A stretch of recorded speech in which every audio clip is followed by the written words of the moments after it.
अस्सलामुअलैकुम ख़वातीन व हज़रात। एक साहब ने अपने दोस्त से कहा कि मैं मुल्क से बाहर जाना चाहता हूँ। उनके दोस्त ने कहा तो इसमें परेशानी की क्या बात है, पासपोर्ट बनवा लो और बाहर चले जाओ। तो वो कहने लगे कि अब कहाँ उनकी वफा याद वफा बाकी है।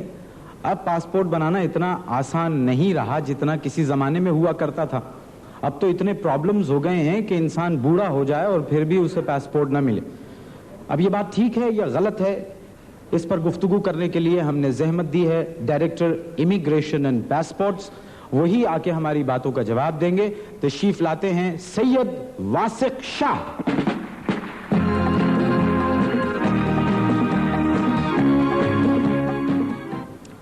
शाह साहब, मेरा पहला सवाल ये है, ये लोग जितने यहाँ पर बैठे हैं सब मेरी बात से इत्तफाक करेंगे कि एक ज़माना था कि आप जाइए फॉर्म भरिए, आपको पासपोर्ट मिल गया। लेकिन अब जरा सिलसिला उल्टा हो गया। ये आप लोगों ने पुलिस वेरिफिकेशन का जो चक्कर चला दिया है, उसकी वजह से पासपोर्ट मिलना अब इतना मुश्किल हो गया है कि आप थानों के चक्कर लगाते ही रहिए, लगाते रहिए और आपको पासपोर्ट नहीं मिलेगा। हमें एहसास है, गवर्नमेंट को भी एहसास है, बाअमरी मजबूरी जो है ये स्टेप लेना पड़ा। क्योंकि अगर कोई नॉन नेशनल है, गैर मुल्की है, वो पाकिस्तानी पासपोर्ट हासिल कर ले और बाहर उस पर सफ़र कर ले और वो पकड़ा जाए तो मुल्क की कितनी बदनामी होगी। क्या अच्छा, अक्सर ये देखा गया है हमारे यहाँ पर बेशुमार लोग ऐसे हैं जिनके पास एक से ज़्यादा पासपोर्ट है। हाँ जी, ये तो बेशुमार लोग तो इस तरह नहीं हैं, लेकिन यक्का दुक्का वाक़यात हुए हैं। उसको चेक करने के लिए जो है ये नेशनल आइडेंटिटी कार्ड जो है उसको हम पंच कर लेते हैं, तो उसमें सुराख हो जाता है, तो पता चल जाता है अगर एक पासपोर्ट ऑफिस से उसने पासपोर्ट लिया है, कोई दूसरे रीजनल पासपोर्ट ऑफिस में जाए वहाँ पे, तो वो उसको जो है शिनाख्ती कार्ड से पता चल जाता है कि इसने पासपोर्ट लिया। तो ये तो कोई प्रॉब्लम की बात नहीं है, आप पंच कर दीजिए, मैं दूसरा बनवा लूंगा, कुछ पैसे दे के फिर आ जाऊंगा मैं आपके पास। फिर क्या करेंगे आप? वैसे कोई बात नहीं है, इतनी जल्दी से जो है आप जो है जिस तरह हमने जो है पासपोर्ट लेना ज़रा मुश्किल कर दिया है, सख्त कर दिया है, एहतियाती तदाबीर हमने ली हैं, एग्जैक्टली इसी तरह नेशनल आइडेंटिटी कार्ड वालों ने भी लिए। अच्छा, ये फरमाइए आप कि ये जो आपने इतनी सख्ती कर दी है, इससे जो जाली पासपोर्ट जो लोग बनाते हैं वो तो बेचारे मायूस होकर घर बैठ गए होंगे। ये तो आपने बहुत गलत किया, उनका काम धंधा बंद करवा दिया आपने। वैसे उनको तो मायूस होना चाहिए, उसको हर हालत में जो आदमी जो है गलत काम करता है उसका धंधा आप बंद कर दें तो उसको तो मायूस होना चाहिए। अच्छा, मिसाल के तौर पे किसी नजमा ने किसी जावेद को लिखा कि तुम्हारी नजमा किसी और की हुआ चाहती है, जल्दी से पहुंच जाओ, तो आपके पास कोई इंतजाम है कि आप फौरन उसको पासपोर्ट जावेद को बना दें? वो जावेद को जो है पासपोर्ट उसके लिए तरीका है। ये जो हमारी नई पासपोर्ट पॉलिसी है इसमें हमने काफ़ी लोगों को एग्जाम्प्ट किया हुआ है, कोई बास और जो है हमने सहूलतें और मराहत दी हुई हैं लोगों को। वो जो है आसानी उसके लिए यही होगी कि वो किसी इलाका में मजिस्ट्रेट जो है जहाँ वो रहता हो उससे जो है एक सर्टिफिकेट जो है ये ले आए कि हाँ जी वो सर्टिफाई कर दे कि ये पाकिस्तानी नेशनल है, तो उसी वक्त हम उसको पासपोर्ट दे देंगे। क्या नाम है? सिर्फ तफसील बताने में आपने इतनी देर की है, तो इतनी देर में तो नजमा किसी और की हो जाएगी। इतनी जल्दी नहीं होगी। क्या नाम है? क्योंकि हम 24 आवर में जो है उसको अर्जेंट पासपोर्ट दे देंगे। अच्छा, 24 घंटे में? 24 घंटे में हम दे देंगे। नजमा को टेलीग्राम कर दिया जाए कि फिक्र मत करो, मैं आ रहा हूँ। हाँ, मैं आ रहा हूँ। अच्छा, ये आप बताइए कि तजदीद अहद, तजदीद वफा और तजदीद मुलाकात की तरह तजदीद पासपोर्ट भी होती है? नहीं, ये पहले होती थी, 1984 से पहले जो है उसको रिन्यू किया जाता था। क्या नाम है? 5 साल के लिए था, रिन्यूएबल बाय अनदर 5 ईयर्स। लेकिन 1984 में इसी फ्रॉड्स वगैरह और जलसाजी को रोकने के लिए जो है उसकी जो है लाइफ जो है आप 5 साल रहेंगे। अच्छा, ये बताइए आप किस उम्र के लोगों को आप पासपोर्ट देते हैं? जिस उम्र के हों आप, जो है कोई पाकिस्तानी है, जिस एक दिन के बच्चे को दे देंगे आप पासपोर्ट? एक दिन के बच्चे को भी दे देंगे जी, बिल्कुल दे देंगे। वो बच्चा सिग्नेचर कैसे करेगा सर? उसका अंगूठा लगा देंगे जनाब। अंगूठा लगा देंगे। तो उसके इतने बड़े बच्चे के अंगूठे पे तो उंगलियों पे लकीरें होती नहीं है? नहीं, वो मेरे ख्याल में होती हैं। मैं तो इससे कंफर्म आपको भी नहीं है? नहीं, मैं वैसे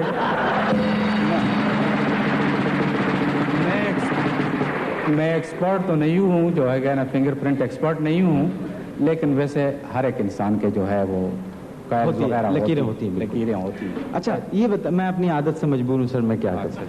अच्छा शाह साहब, ये बताइए कि आप लोग ये गैर मुल्कियों को शहरियत कैसे देते हैं, नेशनैलिटी जो देते हैं आप? हाँ जी, वो पाकिस्तान सिटीजनशिप एक्ट जो है 1959 जो है उसमें काफ़ी मदद दी हुई हैं, कोई 7-8 हैं जी। तो उसमें से जो है इम्पॉर्टेंट ये है कि कोई गैर मुल्की खातून हो, उसने पाकिस्तान से शादी की हो अच्छा, उसको हम जो है नेशनलिटी दे देते हैं, क्या नाम है, सिटीजनशिप सर्टिफिकेट दे देते हैं। मतलब शादी कर ले पाकिस्तानी से, पाकिस्तानी से वो जरूरी है। अच्छा, आप लोग बाहर का अदाकार अगर कोई पाकिस्तान की सिटीजनशिप लेना चाहे तो उसको देंगे आप?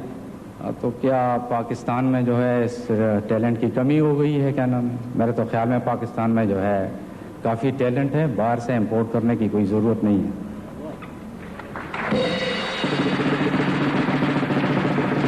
मैं समझ रहा हूँ आपका इशारा मेरी तरफ है सर।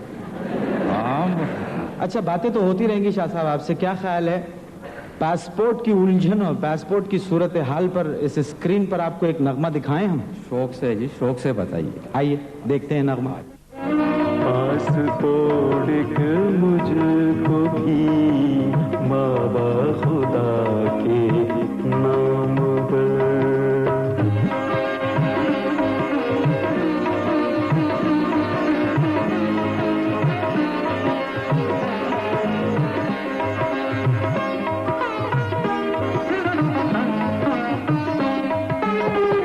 अब तलक तस्दीक करते थे मुअज़्ज़ज़ आदमी, अब पुलिस तफ्तीश करने मेरे घर तक आ गई।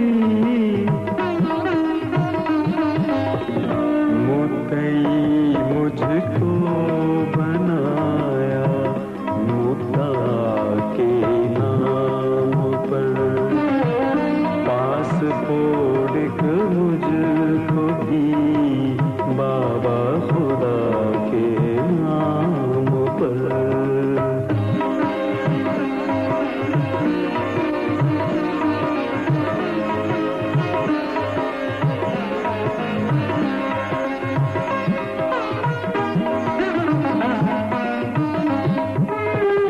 इस खराबे में पड़े हैं ऐसे ऐसे मेहरबान, चेंज कर देते हैं फोटो एक लम्हे में यहाँ। ऐश करता है भतीजा भी चचा के नाम पर, पासपोर्ट मुझको भी बाबा खुदा के नाम पर, पासपोर्ट मुझको भी बाबा खुदा के नाम पर।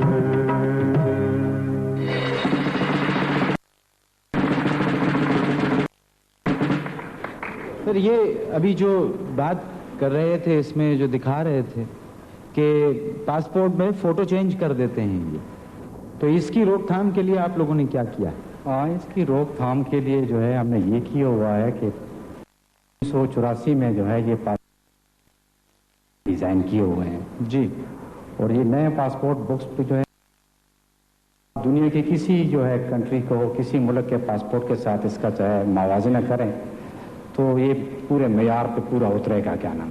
इसके कागज़ भी बहुत बड़ा अच्छा है, इसके ऊपर जो है आपने वो सुराख देखा होंगे, परफोरेटेड है, और फिर इसके लेमिनेटेड है जहाँ पे आपको तस्वीर करते हैं, तो अगर वहाँ से जो है अगर आप तस्वीर निकाल लें उसको तो उसका पता चल जाता है। नहीं सर, इसमें तो बहुत आराम से निकल आती है, तो तजर्बा मैंने भी करके देखा है। आप गर्म इस्त्री लें, उस पर फिराएं, वो निकल आएगी पन्नी, और उस पर तस्वीर तब्दील कर दें।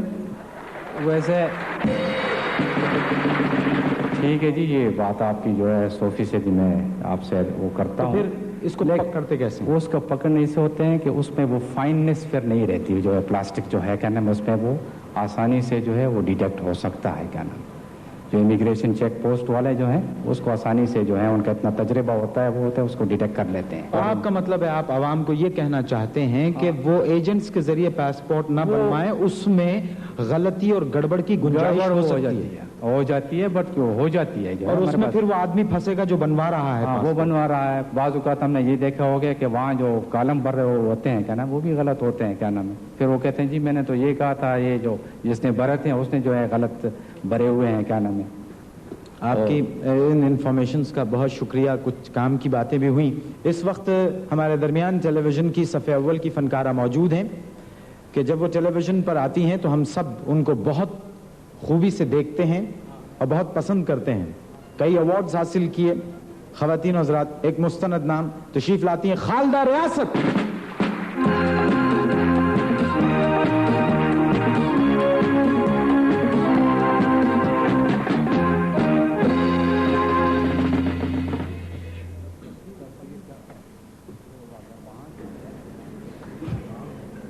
क्या पॉज पॉज खेला जा रहा है? मुझ पे तलत हुसैन का असर हो गया।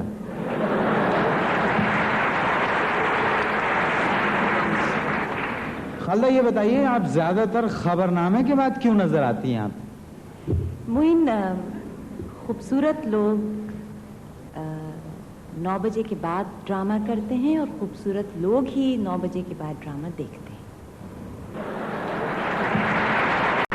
मतलब हम बदसूरत हैं, हमारे सींग निकले हुए हैं जो हम 8 बजे आते हैं।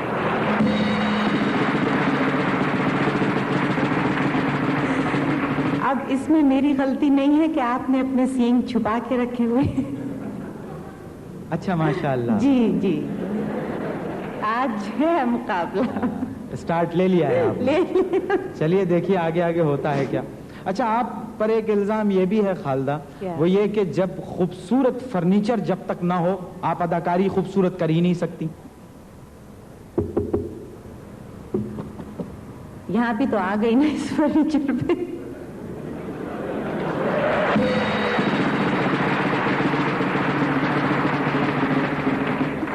आपका मतलब यह है कि एलिगेंट फर्नीचर हो तो अदाकारी भी एलिगेंट होती है? नहीं नहीं नहीं, मेरा मतलब ये नहीं है मोइन, लेकिन ये बात जरूर है कि माहौल का असर जो है वो अदाकारी पे डेफिनेटली पड़ता है जी। और दूसरी बात ये है कि मेरे लहजे में कल्चर बहुत ज्यादा है। आपके लहजे में कल्चर ज्यादा है जी, और अदाकारी में एग्रीकल्चर है। एक और बात आपके बारे में बड़ी मशहूर है कि आप निहायत मूडी आर्टिस्ट हैं। जब दिल चाहेगा तो काम करती हैं, वरना सेट लगा हुआ है, आर्टिस्ट मौजूद है, कैमरामैन है, प्रोड्यूसर्स हैं और खालदा रियासत गायब है। आर्टिस्ट बेसिकली मूडी होता है, टेम्परामेंटल होता है। नहीं दिल चाहा नहीं काम किया। ये तो कोई जवाब नहीं हुआ कि नहीं दिल चाहा नहीं काम किया। तो ये तो प्रोफेशनल काम है। मैंने कभी नहीं कहा कि एक्टिंग इज माय प्रोफेशन। तो फिर आप क्यों कर रही हैं काम? छोड़ दीजिए ये काम। क्यों छोड़ूं? मेरी हॉबी है। मतलब हॉबी है ना आपकी? हाँ, तो उसको उसके सलीके से करना चाहिए, वक्त की पाबंदी करनी चाहिए, दिल चाहे या ना चाहे काम करना चाहिए, जैसे आप कर रहे हैं।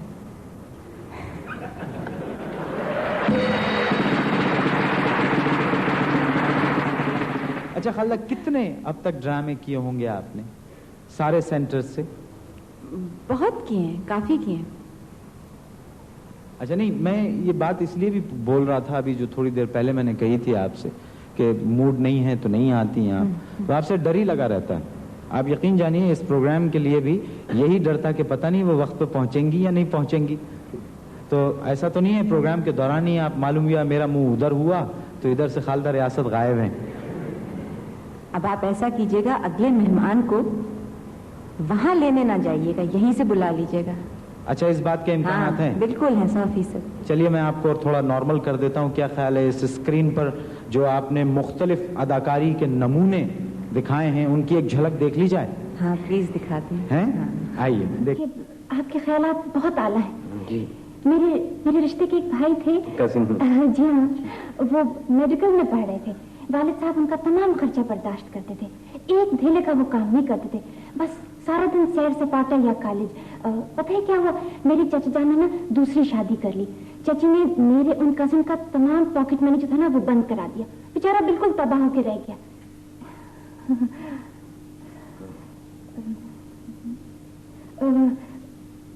मेरा ख्याल है कि अब काम शुरू करना चाहिए ना, वरना डायरेक्टर साहब का ना मूड ऑफ हो जाता है। दरअसल आजकल ना हमारे दफ्तर में ना एक प्रमोशन कैंपेन लगी हुई है, शायद इसीलिए उन्होंने आपको मुलाजिम रखा। अच्छा खैर, ये जो लिफाफे हैं ना, इन पर आपको नाम और पते टाइप करने हैं। मैसेज जो है वो मैं टाइप कर दूंगी, ठीक है? आप सिर्फ नाम और पते टाइप करिएगा बहुत एहतियात से इस डायरेक्टरी से निकाल कर, ठीक है? और देखिएगा बहुत एहतियात से टाइप कीजिएगा, कहीं कोई नाम जो है ना वो छूट ना जाए, इसलिए कि कभी कभी डायरेक्टर साहब चेकिंग करने के लिए बैठ जाते हैं। बहुत बहुत ज़्यादा गुस्सीले हैं। मैंने ए से टाइप करना शुरू किया था, आप बी से शुरू कर दें, ठीक है?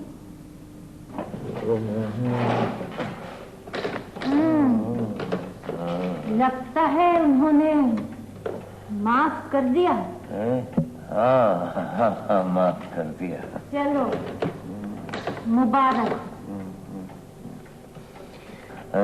तुम्हें पता है एक जमाने में मैंने गाना सीखना शुरू किया था। अच्छा। क्या या मुझे अक्सर शाहाना आवाज तो अभी भी बहुत अच्छी है।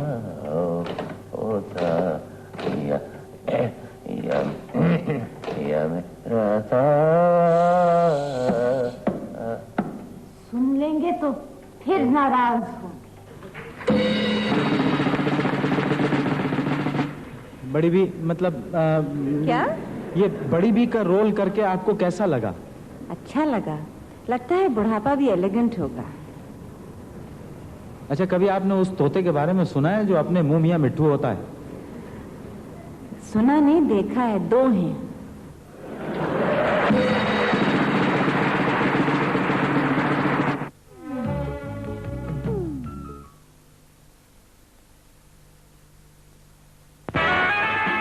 सबसे बेहतर, सबसे उम्दा, सबसे आला है, आज कंडन टॉनिक का बोल वाला है।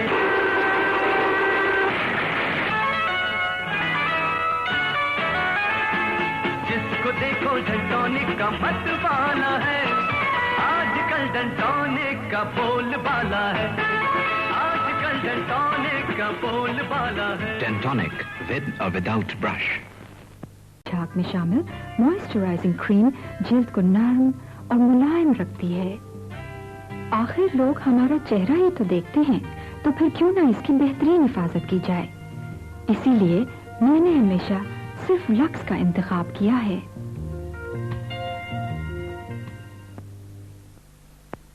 The Peak Freens Pied Piper invites you to a new experience of excellence. Peak Freens Farmhouse Cookies. Almond and honey, coconut crunch, butter crumble, and nutty milk. Peak Freens Farmhouse Cookies. सुनिए, क्या आपने जामे शीरी आजमाया है? लाल शरबत में तो मैं एक ही नाम जानती हूँ, मुझे कोई और शरबत खरीदने की क्या जरूरत? एक ही शरबत इस्तेमाल करने का ये तो मतलब नहीं कि आप बेहतर शरबत भी ना आजमाएं। क्या मतलब? देखिए, आम शरबत पानी और मसनूई अज्जा से तैयार किया जाता है, जबकि कर्शी के जामे शीरी में खालिस अज्जा और अर्कियात इस्तेमाल होते हैं। लेकिन इन अर्कियात और खालिस अज्जा से फायदा? इसे आप पीकर तो देखें, आप खुद महसूस करेंगी बेहतर जायका, मुकम्मल तस्कीन, और ये गर्मी की शिद्दत से खोई हुई तवानाई भी बहाल करता है, तबीयत भी भारी नहीं होती। ये तो मान लिया। यही नहीं, खालिस अज्जा से तैयार करदा जामे शीरी की एक बोतल से आप बगैर चीनी मिलाए 30 ग्लास शरबत तैयार कर सकती हैं। कर्शी का जामे शीरी, खालिस अज्जा, बेहतर शरबत।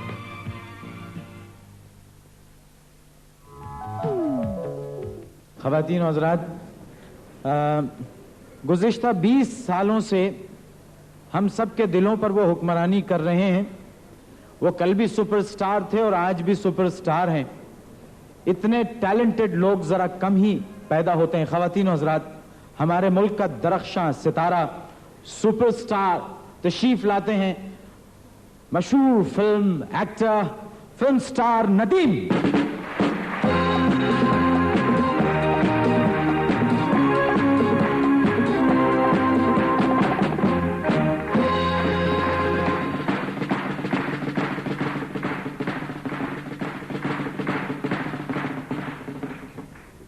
नदीम साहब, आपसे मेरा पहला सवाल है कि आप नजीर बेग से नदीम कैसे हो गए? वही नहीं, कोई ढकी छुपी बात है नहीं। नजीर बेग में जब था, जब तक मैं फिल्मों में नहीं आया था। फिल्मों में आने के बाद मैं नजीर बेग से नदीम हो गया। और आपको भी पता है और जैसा कि आप लोगों को भी पता होगा कि मेरी पहली फिल्म चकोरी थी। उससे पहले मुझे कुछ गाने का शौक़ था, रेडियो और टेलीविज़न से गाया करता था शौकिया, लेकिन शायद इतना बुरा गाता था कि मैं सिंगर नहीं बन सका बावजूद कोशिश के। उसके बाद कुछ हालात ऐसे हुए, इत्तफाकात कह लें, कि मैं फिल्म में आ गया, बतौर एक्टर आ गया। फिर उसका पहले मैं विलन था उस फिल्म का, माशाल्लाह। जी हाँ। उसके बाद मैं फिर वो हीरो के रोल में आ गया। अच्छा, ये जब चकोरी आपकी रिलीज हुई थी तो पहले 2 हफ्ते जो थे उसमें तो वो फिल्म पिट गई थी। जी हाँ। तो 2 हफ्ते बाद अचानक उस फिल्म ने पिक लिया और वो सुपर हिट हो गई। तो क्या इन 2 हफ्तों में आपने कोई तावीज गंडा करवाया था? नहीं, ऐसी कोई बात नहीं। मेरी तो पूरी तवक्को यही थी कि ये फिल्म नहीं चलेगी, और जो भी मेरे दोस्त या मेरे जो रिश्तेदार या जो मेरे जानने वाले इसको देखेंगे तो वो मुझ पे लानत मलामत करेंगे कि तुम्हें क्या जरूरत थी फिल्मों में काम करने। कोई अच्छा ही काम कर लिया होता। लेकिन फिर इत्तेफाक से वो फिल्म चल गई, लोगों ने सराहा, पसंद किया, जिसकी वजह से आज हम आपके इस प्रोग्राम में बैठे। ख़वातीन हज़रात, चकोरी, छोटे साहब, संगदिल और बहन भाई, ये 4 पहली फिल्में। नदीम साहब सब कॉन्टिनेंट के वाहिद एक्टर हैं जिनकी 4 पहली फिल्मों ने गोल्डन जुबली की है।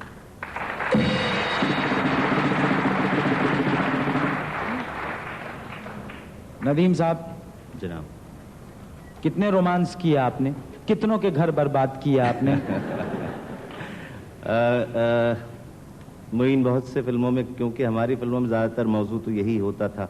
आजकल कुछ रोमांस से हट के वायलेंस पे आ गए हैं, मारधाड़ पे आ गए हैं, लेकिन ज़्यादातर फिल्में शुरू में ज़ाहिर है रोमांटिक फिल्में ही बनती थी। फिर उसके बाद सोशल फिल्मों का और फैमिली सब्जेक्ट्स का दौर शुरू हुआ, और आजकल जो है आप देखते हैं कि वो एक्शन फिल्मों का दौर है, वही चल रही है। हाल ही में कोई फिल्म बना रहे हैं आप? जी हाँ, एक फिल्म बना रहा हूँ, पंजाबी में बना रहा हूँ मैं। पंजाबी में क्यों बना रहे हैं? आप तो उर्दू फिल्मों के अदाकार हैं। मुइन, मैं उर्दू फिल्मों का अदाकार ज़रूर हूँ, लेकिन पंजाबी हमारी मुल्की ज़बान है, और अगर मौका मिला तो मैं ना सिर्फ पंजाबी बल्कि सिंधी में भी बनाऊँगा, पश्तो में भी बनाऊँगा, बलोची में भी बनाऊँगा इंशाल्लाह, और उर्दू में तो मैं काम करता ही। और जाहिर है ऐसा होना चाहिए, क्योंकि ये सब ज़बानें हमारे ही मुल्क में बोली जाती हैं, और इस तरह से हम और एक दूसरे के दिलों में उतर जाएंगे, नजदीक आएंगे। आप एक जमाने में क्रिकेट भी तो खेलते थे, और सुना है आपका सिलेक्शन भी हो गया था टीम में? नहीं, टीम में मतलब कोई नेशनल टीम में नहीं हुआ था। मुझे शौक था, मैंने बहुत वक्त इस खेल में ज़ाया किया, जिसका मुझे आज एहसास होता है। इत्तेफाक से वो यहाँ नेशनल स्टेडियम पे ट्रायल्स हो रहे थे कायद आज़म ट्रॉफी के, तो उन दिनों मैं इस्लामिया कॉलेज में था, तो मेरे एक दोस्त को ट्रायल्स पे बुलाया गया था, मेरा नाम नहीं था। तो चूंकि हमें क्रिकेट का बड़ा शौक था, तो इत्तेफाक से जब मैं भी एक गेंद उठाई और मैंने बॉलिंग करनी शुरू कर दी, तो उन दिनों बीसीसीपी जी हाँ, उसके चेयरमैन थे आईए खान साहब, तो वो बैटिंग करने आ गए मेरे सामने। तो गेंद मैं कर रहा था, तो गालिबन मेरी कुछ ऐसी 2-4 गेंदें उन्होंने खेली कि उन्होंने महसूस किया कि अच्छा बॉलर हो सकता है ये लड़का, तो उन्होंने मेरे बारे में पूछा। फिर दूसरे दिन जिस दोस्त के साथ मैं गया था वो बाहर थे और टीम के अंदर मैं हो गया।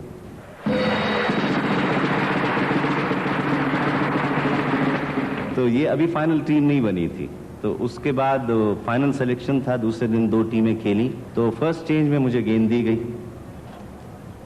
तो मेरी हालत अब मैं क्या बताऊं सबके सामने, कि मुझे यूं लगा कि मैं तो वाकई कायद आज़म ट्रॉफी खेलने लगा हूं। तो मैंने पहली गेंद की, मैंने देखा बैट्समैन जो है वो बिल्कुल नहीं हिला, वहीं खड़ा हुआ है। तो मैंने देखा कि मेरी पहली गेंद लेग अंपायर के पास गई। अच्छा, जो दूसरी गेंद की, फिर वो वहीं खड़ा रहा, वो गेंद विकेट कीपर के हाथों में थी। जो तीसरी गेंद मैंने की तो वो मैंने अपने पैरों ही पे दे मारी। उसके बाद फिर मैंने क्रिकेट नहीं खेली।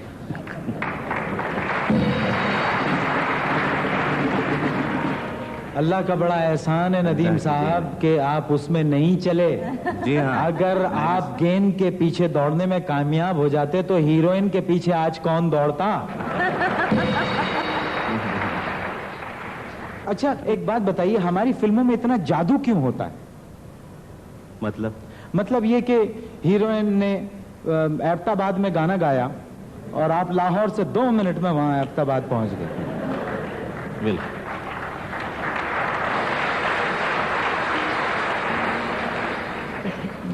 ये फिल्मी दुनिया है मोइन, इस किस्म की बातें फिल्मों में होती हैं। अब देखिए ना, आपने मुझे कराची से आवाज़ लगाई और मैं लाहौर से उसी आवाज़ को लब्बैक कहता हुआ कराची आपके इस प्रोग्राम में पहुंच गया। ये आप इसलिए आ गए हैं कि आ जाना चाहिए मोइन अख्तर के प्रोग्राम में। बदतमीज आदमी है, पता नहीं क्या क्या कहता कहने की जरूरत नहीं है। वो मैं कहना नहीं चाहता हूँ, वो तो खुद ही जानते होंगे।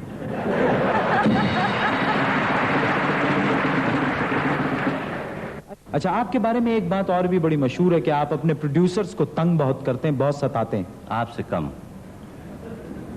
नहीं, मैं आपको बहुत सीरियसली पूछ रहा हूँ। अच्छा पूछिए, किस लिहाज से आप? कि आप वक्त पे जाते नहीं है शूटिंग में, डेट्स नहीं देते, आप उनको अवेलेबल नहीं होते हैं, बहुत मुश्किल से अवेलेबल होते हैं।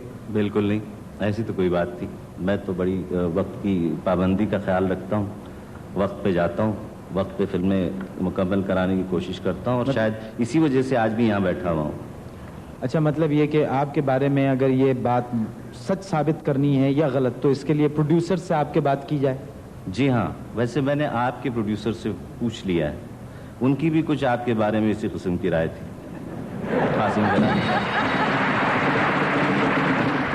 अब वो उनके मेरे इतने इख्तलाफात चल पड़े हैं कि हम दोनों एक दूसरे को देखना नहीं चाहते हैं, फिर भी आपको बर्दाश्त करना मजबूरी है। देखिए ना, मैं आपसे एक सवाल करना। जरूर। आप टेलीविजन पे क्यों नहीं काम करते? मैं खालदा, मेरी बड़ी ख्वाहिश है कि मैं टेलीविजन पे आऊँ, काम करूँ, क्योंकि मैं समझता हूँ कि सारे मीडियाज हमारे मुल्क के एक ही चोली दामन का इनका साथ है, टेलीविजन, स्टेज, फिल्म। यूँ कह लीजिए कि वक्त की कमी की वजह से मुझे मौका नहीं मिल रहा है कि मैं टेलीविज़न पे आऊँ, लेकिन जिस वक्त भी मुझे वक्त मिला और जब भी मैं टेलीविज़न के लिए सीरीज़ या एक प्ले इंडिविजुअली कर सका, मैं ज़रूर करूँगा, क्योंकि ये मेरी दिली ख्वाहिश है और मैं खुद चाहता हूँ कि मैं टेलीविज़न पे आके काम करूँ। मोइन, प्लीज आपसे एक सवाल। जी बोलिए। ये आप ऐसे करके क्यों बैठते हैं और आप ऐसे करके क्यों देखते हैं सब लोगों को?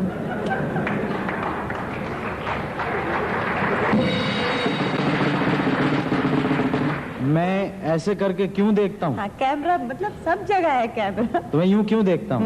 मैं सबको एक आंख से देखता हूँ।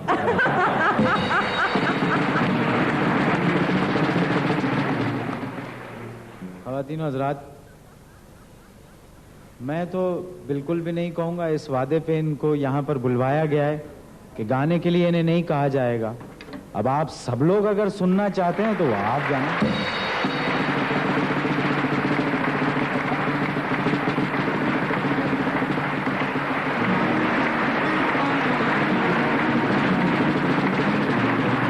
मोइन, यहाँ आने से पहले आपने कहा था कि मैं गाने की कोई बात नहीं करूँगा।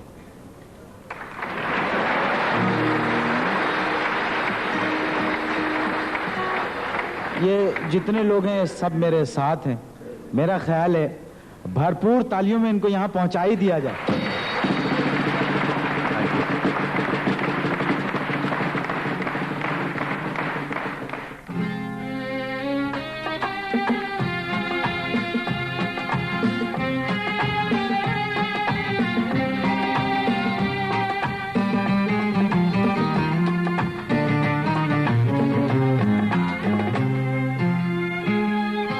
कहाँ हो तुमको ढूंढ रही है ये बहारें, ये समा।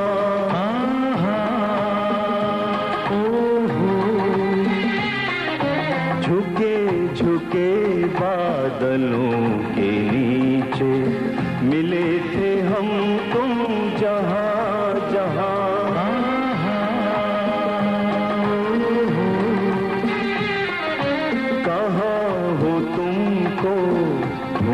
रही है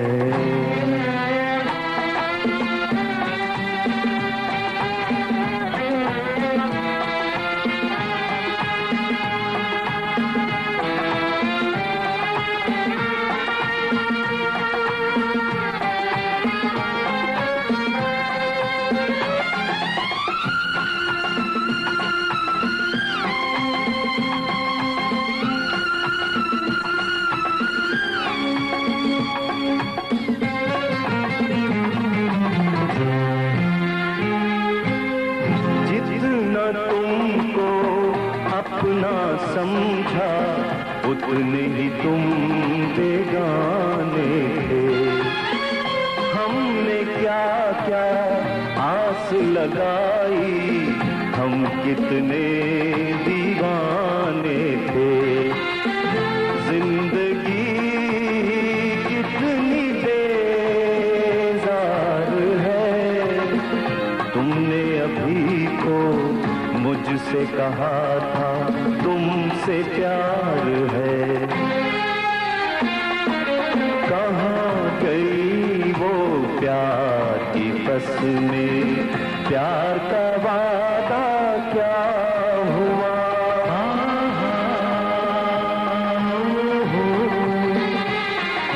कहाँ हो तुमको ढूंढ रही है।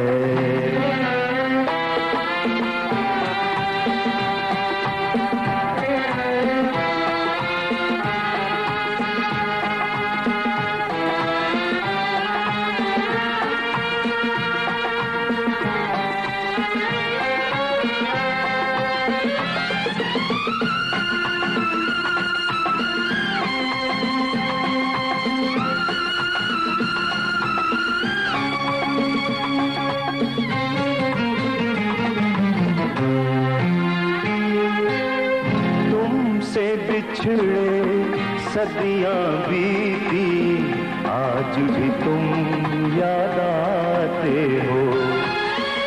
साया बनकर आहट बनकर आज भी तुम तड़पाते हो। बिन तेरे हर कली हार है, तुमने अभी तो मुझसे कहा था तुमसे प्यार है।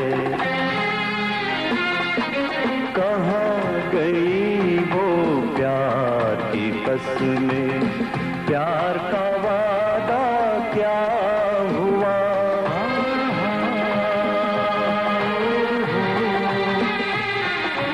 कहाँ हो तुमको ढूंढ रही है ये बहारे ये समा।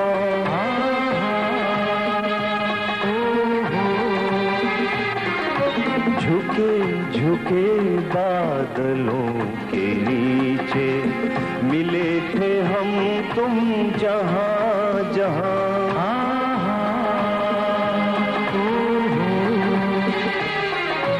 कहाँ हो तुमको ढूंढ रही है। बहुत बहुत शुक्रिया।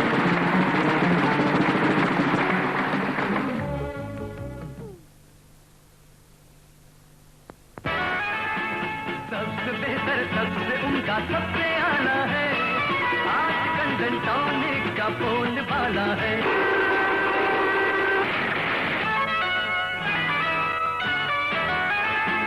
जिसको देखो डंटॉनिक का मतवाला है, आजकल डंटॉनिक का बोलबाला है।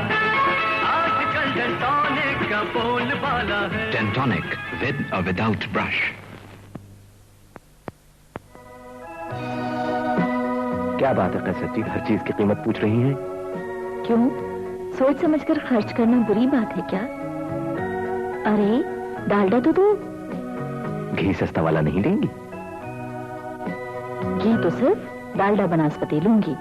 ये बात है खानदान की सेहत की, और डालडा पर मेरा बरसों का भरोसा है। जान है तो जहान है, मुझे तो तुम डालडा बनास्पति दो। नस्ल दर नस्ल लाजवाब, डालडा बनास्पति पहला इंतखाब। टेक फ्रेंड्स पेश करते हैं एक खास बिस्किट, टेक फ्रेंड्स टिफिन।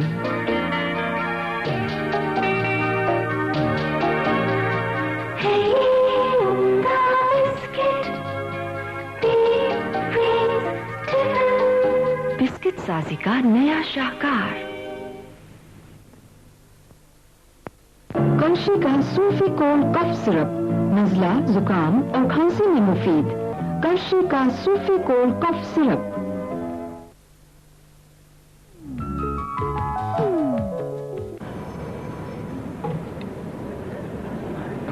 जी ये बॉब लिविंगस्टन से बात करवा दीजिए।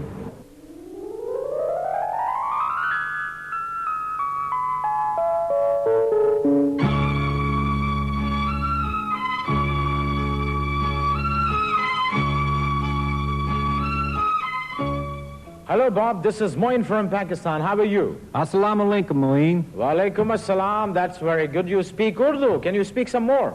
Ji nahi. Aha. That was the only Urdu you could speak. That's it. Can you speak any languages? Yeah, sure. I can speak French. Say something for me. Comment allez-vous means how are you? You know any more? No, that was the only French I could speak.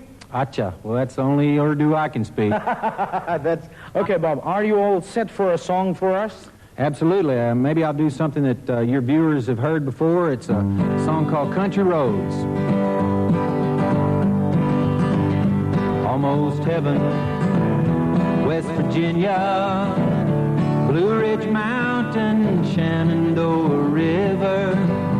Life was old then, older than the trees, younger than the mountain, flowing through the breeze. Country road, take me home to the place I belong, West Virginia, Mountain Mama, take me home, country road.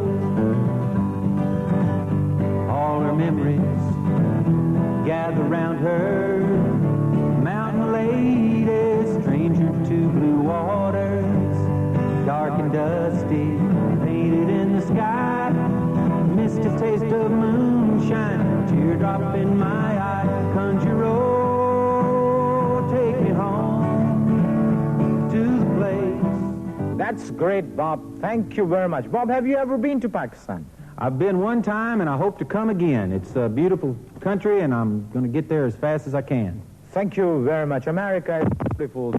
So they're certainly looking there in Pakistan. कुछ satellite में गड़बड़ हो गई थी जिसकी वजह से आप पूरी बातचीत नहीं सुन सके। एक साहब ने अपनी खातून से, अपनी बेगम से कहा, कहने लगे कि अरे आज तुमने उस आदमी को देखा जो हवा में उड़ रहा था? तो वो कहने लगी कि हाँ हाँ देखा, और क्या अच्छा उड़ रहा था। तो वो शौहर कहने लगे वो मैं ही था जो उड़ रहा था। तो बीवी कहने लगी जब ही तो मैं कहूं कि इतना आड़ा तिरछा कौन उड़ रहा है। इस वक्त हमारे दरमियान जो साहब मौजूद हैं वो खुद उड़ते नहीं हैं, उड़ाते हैं, खुद भी उड़ते हैं लेकिन जहाज में उड़ते हैं और बड़े बाकमाल नौजवान हैं। इनसे बड़ी काम की बातें होंगी। तशरीफ लाते हैं कैप्टन एजाज।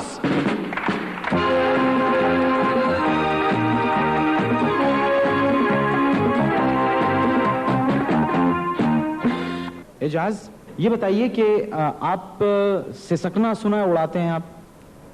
इसका असल प्रोनाउंसिएशन सेस्ना है। मैं जाहिल नहीं हूं, मुझे मालूम है कि उसका असल नाम सेस्ना है, लेकिन जब वो चलता है तो आपने देखा होगा सिसक सिसक के चलता है। सेस्ना ने काफ़ी तैयारे बनाए हैं, स्लो स्पीड से हाई स्पीड एयरक्राफ्ट भी हैं, और ट्रेनिंग के लिए जो जहाज़ इस्तेमाल होते हैं आमतौर से वो थोड़ा स्लो होते हैं, ट्रेनिंग में मदद करते हैं पायलट्स की। अच्छा, आपने अपना सेटअप भी तो कर रखा है, एक कुछ जहाज हैं आपके पास, कितने जहाज हैं? इस वक्त हमारे फ्लीट में 10 एयरक्राफ्ट हैं जो डिफरेंट कामों में इस्तेमाल होते हैं, जिसमें training, aerial spray, survey, photography, reconnaissance, air ambulance and aerial advertisement शामिल है। अच्छा, ये बताइए कि घर वालों को कभी लेके आप प्रवास पे गए? जी नहीं। क्यों? क्या घर वालों की जिंदगी बहुत अजीज है आपको? ऐसा ही है कि आपने सुना होगा कि काबिल सर्जन अपने करीबी रिश्तेदारों को या रिलेटिव्स को ऑपरेट करते हुए थोड़ा घबराता है, इसीलिए किसी दूसरे सर्जन से, तो इसीलिए आप अपने घर वालों को नहीं ले जाते, दूसरों को बिठा लेते हैं आप जहाज में। अच्छा, फर्ज कीजिए अगर मैं सक्खर जाना चाहता हूं, मैं आपको टेलीफोन करूं कि एजाज साहब एक जहाज भेज दीजिए, मुझे सक्खर जाना है, क्या ये पॉसिबल है? बिल्कुल पॉसिबल है, और इंशाल्लाह विद इन 30 मिनट्स नोटिस हम जहाज भिजवा सकते हैं, घर पे नहीं, आपके एयरपोर्ट पे। अच्छा, मतलब आधे घंटे के नोटिस पे जहाज तैयार होगा? बिल्कुल। और वो चार्टर्ड होगा? जी हाँ, चार्टर्ड एयरप्लेन होगा। ये सर्विस हमारे मुल्क में मौजूद है कि इमरजेंसी में या किसी भी और काम से अगर जहाज की इमीडिएटली ज़रूरत पड़े, वैसे तो हमारी कौमी एयरलाइन मौजूद है, it's a very good airline. उसके अलावा शेड्यूल्ड सर्विसेज अगर उसके उस टाइम के अलावा कभी ज़रूरत पड़ जाए कहीं जाने की तो हमारी सर्विस मौजूद है, वी कैन डू दिस। अच्छा ये बताइए, जहाज़ के इस तरह के जहाज़ों के दूसरे मुल्कों में तो बड़े इस्तेमाल है, मसलन ट्रैफिक कंट्रोल किया जाता है उन जहाज़ों के, वो ये कहते हैं कि साहब फला जगह, फर्ज कीजिए सिविक सेंटर पे इस वक्त बहुत रश है, तो जो लोग नॉर्थ नाज़िमाबाद या नाज़िमाबाद जाना चाहते हैं वो ज़रा गुलशन इकबाल से घूम के जाएं। तो ये आपकी खिदमत पुलिस डिपार्टमेंट क्यों नहीं लेता, ट्रैफिक डिपार्टमेंट के, आप इससे ट्रैफिक कंट्रोल करें? बहुत अच्छा आइडिया है, इसको इस्तेमाल किया जा सकता है, लेकिन मैं ये समझता हूँ कि हमारे मुल्क में फ़िलहाल ज़मीनी पुलिस कंट्रोल नहीं कर पा रही है, तो हवाई पुलिस का फ़िलहाल सवाल पैदा नहीं होता। ये बताइए एजाज, आपको प्यार से तो राजी कहा जाता है ना? जी हाँ। अच्छा ये बताइए कि आप अपने इन तैयारों से और क्या क्या काम लेते हैं?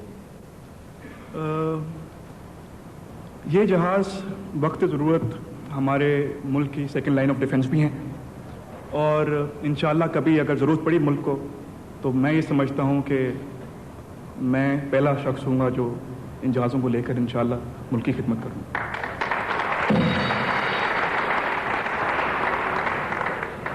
ख़वातीन हज़रात, इस वक्त हमारे दरमियान एक ऐसी फनकारा मौजूद हैं जिनको टेलीविज़न पर आप जब भी देखते हैं आपके लबों पर मुस्कुराहट दौड़ जाती है। टेलीविज़न का एक बड़ा नाम तशरीफ लाती हैं दुर्दाना भट्ट।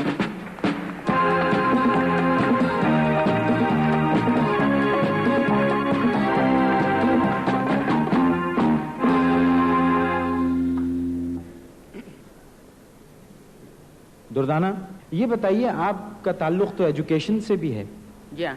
तो ये अदाकारी की तरफ आप कैसे आ गई? क्यों, पढ़े लिखे फनकार अदाकारी की तरफ नहीं आ सकते क्या? तो इसमें इतना नाराज होने की क्या जरूरत है? नाराज तो आप हो रहे हैं क्योंकि आपका कोई शक लग रहा है मुझे। नहीं। अच्छा ये बताइए कि आपके इस प्रोफेशन की वजह से बच्चे आपकी बात ध्यान से सुनते हैं? बहुत ध्यान से सुनते हैं, बल्कि मैं समझती हूँ कि इस प्रोफेशन की वजह से बच्चे बहुत ज्यादा ध्यान से सुनते हैं। अच्छा, लेकिन मैं तो आपकी बात ध्यान से नहीं सुनता। मैं बच्चों की बात कर रही हूँ। अच्छा ये बताएं कि आप बड़ी होके क्या बनना चाहती हैं? क्या कहा? नहीं, मेरा मतलब है आप बड़ी होके क्या बनेंगी? भाई बड़ी होंगी तो फिर सोचूंगी ना इसके बारे में।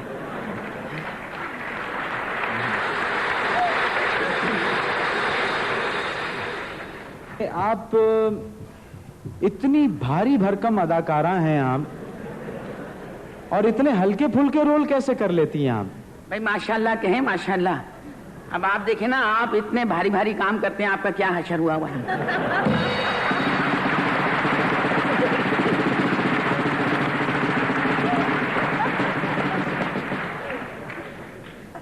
आ गई ना अपनी हरकतों पे।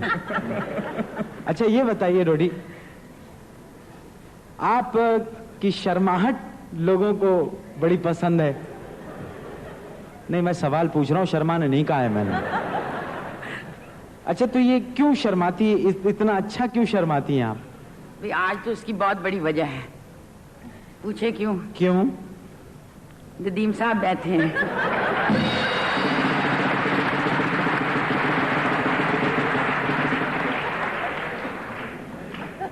नहीं ऐसी बात चल गए ना।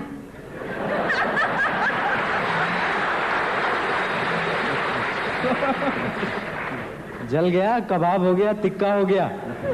अच्छा थैंक यू। अभी नदीम साहब से बात हो रही थी कॉमेडी से मुताल्लिक कि कॉमेडी जो है वो बड़ा मुश्किल होता है।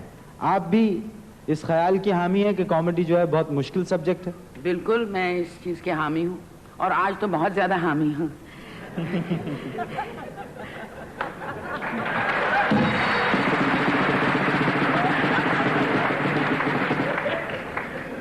नदीम साहब बुरा मत मानिएगा, इस वक्त इनकी यही कैफियत होती है। अब तक आपने जितने रोल किए उनमें सबसे अच्छा रोल आपको कौन सा लगा? आपने ऐसा सवाल कर लिया, फिर नदीम साहब बैठे हैं तो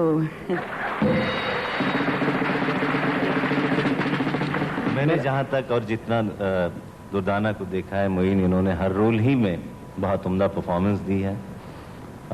टेलीविज़न पे, ना सिर्फ टीवी पे बल्कि स्टेज के प्लेज में भी दुर्दाना ने बहुत अच्छे अच्छे किरदार प्ले किए। हाँ, मुस्तकिल आपने उन आप पे हमले करने थी, इसलिए आपने तारीफ कर दी। आपका पसंदीदा आर्टिस्ट कौन सा है? फिल्म्स में या फिर टीवी में? फिल्म में तो नदीम है। हाँ, वो तो कोई जरूरी तो नहीं है। नहीं, बहुत जरूरी है। मेरा ख्याल है नदीम साहब को बाहर बिठवा देते हैं और आपसे बात कर लेते हैं।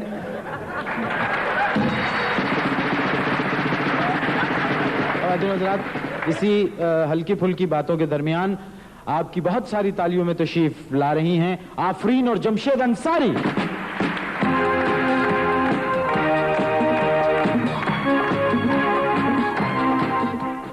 मिस दुर्दाना बट साहबा, जरा तशरीफ लाइए। कौन है? जरा इधर आ जाइए। कहाँ है? हाँ जी। और कौन है? आवाज भी वही तुम्हारी है, अंदाज भी तुम्हारा है। बड़ी किस्तों में आ रही है। खामोश। अस्सलाम वालेकुम। वालेकुम अस्सलाम। कौन हो? जी, मेरा नाम जमशेद अंसारी है, मैंने आपको याद फरमाया है। हाय हाय, मैं समझी वो हैं।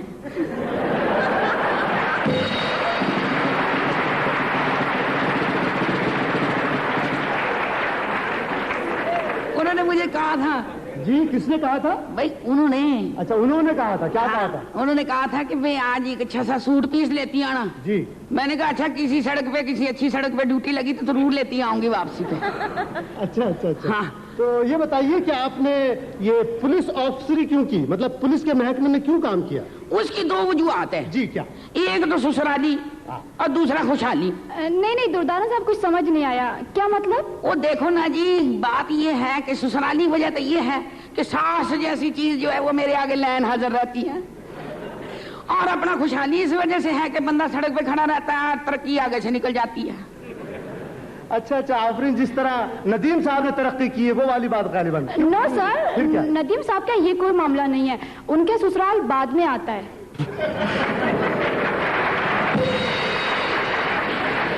यू आर वेरी इंटेलिजेंट, बड़ी होशियार हो गई है। सर, मेरा मतलब है कि उनकी तरक्की पहले आई है और ससुराल बाद में। अच्छा अच्छा। हाय हाय, मुझे पहले मालूम होना चाहिए था इसका। अच्छा, ये बताइए आपकी भी तरक्की हुई या नहीं? ओ, कोई खाक तरक्की हुई है, हमारी कोई तरक्की नहीं। ओ जी, वैसे मेरी जो है ना एक कस्टम की सहेली से बस मुकाबला हो गया। अच्छा, मुकाबला? दो गाड़ियां हैं उसके पास, लेकिन मैं भी बहुत चालाक हूँ। वो नजर आ रही है। और जहाँ उसने गड्डी निकाली मैंने फट से किया चलान। जी जी, मगर चलान तो नहीं करना चाहिए, बहुत बुरी बात है। चलान क्यों करती हैं? वो क्यों ना करूँ जी, आपको पता है वो बहुत मगरूर हो गई है, और आपको मालूम होना चाहिए कि ना अल्लाह को मगरूरी पसंद है और ना पुलिस को। सर, ये बिल्कुल ठीक कह रही हैं। और सर, मुझे मगरूरियत पे याद आया कि ये खालदा रियासत के बारे में सुनते हैं? जुबली के फनकार मगरूर होते हैं। सर, कौन सी सिल्वर जुबली? एज की? अभी एज की सिल्वर जुबली कहाँ आई है? वो मैं ड्रामों की बात कर रहा था। ओ, समझ गई। अच्छा सर, मैं उनसे सवाल करना है। जी जी, जरूर कीजिए। हाँ, तो एक चीज देखी तुमने? वो क्या? जब मैं दुर्दाना साहबा के साथ खड़ा होता हूँ, ऐसा लगता है जैसे मैं इनकी एक्सरे रिपोर्ट हूँ। जी, तो कुछ आप सवाल करना चाह रही थी? हाँ, तो दुर्दाना साहब, आप ये बताएं कि आपके शौहर भी आपसे इसी तरह डरते हैं? और ना जी ना, और शौहर मेरे कैसे लड़ेंगे, वो तो मेरे खुद अफसर हैं, खुद मेरे। अच्छा, क्या मतलब? यानी आपके शौहर भी इसी डिपार्टमेंट में है? हाँ जी, देखे ना जमशेद साहब, अब जैसे पैसा पैसे को खींचता है, जी जी जी, खून खून को खींचता है, ज्यादा ही खींच लिया आपने। उसी तरह अपना अपने को खींचता है।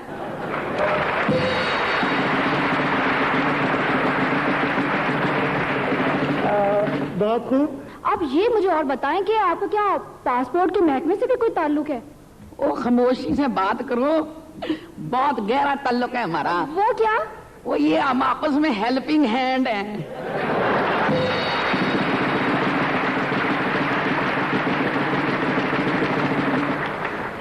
अच्छा दुर्दाना साहब, आप ये बताएं, जो आपने पहली दफा ड्यूटी संभाली तो आपको कैसे महसूस हुआ? वो जी, मुझे तो बहुत ही अच्छा लगा जी जब ड्यूटी संभाली।